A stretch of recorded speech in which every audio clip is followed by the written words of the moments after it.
माननीय नेता प्रतिपक्ष श्री बाबूलाल मरांडी। अध्यक्ष महोदय, विधानसभा मानसून सत्र के दौरान अपने राज्य के ही नहीं बल्कि देश के जाने माने राजनेता आदरणीय विश्वम गुरु शिबू सोरेन जी का निधन। और शिबू सोरेन जी के बारे में झारखंड ही नहीं बल्कि पूरे देश में परिचित है और हम सब लोग झारखंड में उनको पहले समाज सुधारक के रूप में जानते हैं और समाज सुधार के लिए उन्होंने समाज के अंदर जो व्याप्त कुरीतियां हैं, खास करके आदिवासी समाज के बीच में, उनको समाप्त करने के लिए उन्होंने काफी संघर्ष किया और उस संघर्ष में हमारे आदिवासी भाई बहनों ने भी काफी उनको साथ दिया। और हम समझते हैं कि शिबू सोरेन जी का समाज सुधारक के रूप में जो आंदोलन हुआ उससे वे गुरु जी और विश्वम गुरु के नाम से भी वो प्रसिद्धि पाई। समाज सुधार में एक तो समाज के अंदर जो आडंबर होते हैं उस पर उनका काफी प्रहार होता था। कई एक दफे उनसे बातें भी हुई तो उनसे बातें होती थी तो उस पर वो यही कहा करते थे कि भाई इस प्रकार से जो फिजूल खर्ची समाज करती है उससे समाज को ही नुकसान होता है, परिवार को नुकसान होता है, उससे हम सबको बचना चाहिए। और फिर नशाबंदी पर उनका काफी जोर था।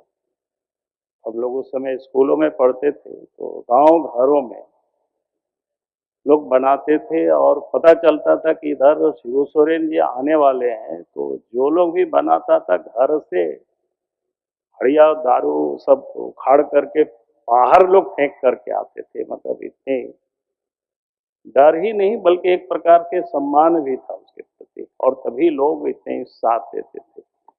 झारखंड आंदोलन की तो हम सब लोग जानते ही हैं और उसके बाद वो राजनीतिक आंदोलन के रूप में जिन्होंने पूरी जीवन जिसको कह सकते हैं संघर्ष किया, उसे किसी से छुपा हुआ नहीं, हम सब लोग परिचित थे। आज हम सब लोगों के बीच नहीं रहे तो स्वाभाविक रूप से एक अपूरणीय क्षति है। फिर कोल्हान से रामदास सोरेन जी वर्तमान में शिक्षा मंत्री थे और उनके भी शालीनता, उनके भी संघर्षशीलता हम सब लोग जानते हैं। सतपाल मलिक जी भी जो राज्यपाल रहे, राज्यसभा के सदस्य रहे, उनका भी स्वर्गवास हुआ इस बीच में।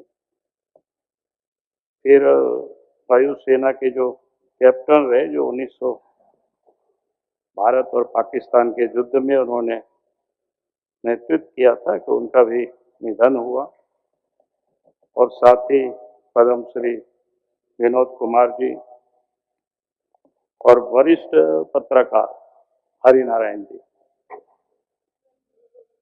एक पत्रकार के साथ साथ हर लोगों के लिए एक प्रकार से सिपा सलार के रूप में ही काम किया और हमने देखा कि हर नेताओं से या हर लोगों से वो मिलते रहे, हर लोगों से वो बात करते थे निर्भीक होकर के। और जब हिंदुस्तान और प्रभात खबर जैसे अखबार छोड़े तो उन्होंने आजाद सिपाही नामक एक दैनिक अखबार को उन्होंने फिर प्रारंभ किया और उन्हें खड़ा किया।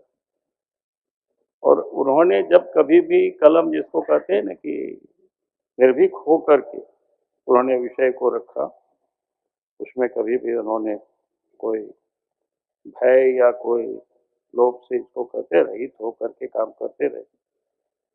फिर जम्मू कश्मीर, उत्तराखंड ऐसे राज्यों में बादल फाटने से भी कई लोगों की मृत्यु हुई और इस बीच में तो मैं उन सभी आत्माओं की शांति परमात्मा दे और साथ ही शोक संताप परिवारों को इस शोक के सहन करने की क्षमता भी दे। बहुत बहुत धन्यवाद।